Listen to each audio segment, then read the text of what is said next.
একটাই কথা বলবো, যেটা আমি লাস্ট যখন এয়ারপোর্ট থেকে বেরিয়ে বলেছিলাম কি আমি চাইলেও যে আমি বেরিয়ে যাবো বা আমি দাঁড়াবো না, সেটা হবে না। দিদির মতামত খুব ইম্পর্টেন্ট।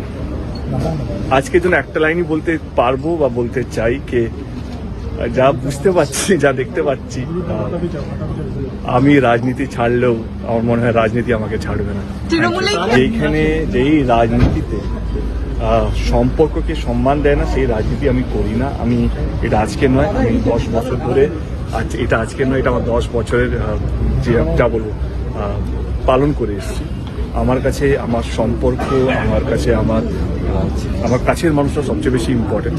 তারা কোন দল করছে, কি দলে আছে, তারা কি ভাবছে, সেটা আমার কাছে ইম্পর্টেন্ট না।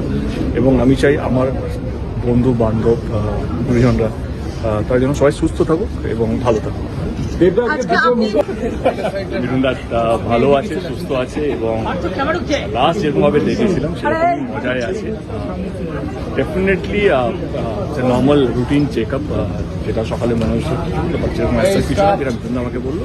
অ্যান্ড ডেফিনেটলি মিঠুনদা আর কী বলবো, তাতে ঠিক হয়ে যাক, এটা ঠাকুরের কাছে প্রার্থনা করবো। যেটা বললাম, মিঠুনদা আমার বাবারই মতো, সেজন্য আমার আর মিঠুনদার সম্পর্ক কমপ্লিটলি হয়তো শব্দ দিয়ে বোঝানো যাবে না। আমি ঠাকুরের কাছে প্রার্থনা করবো ওনাকে তাড়াতাড়ি সুস্থ করে দিই এবং আমার মনে হয় কালকে ডিসচার্জ হয়ে যাবে।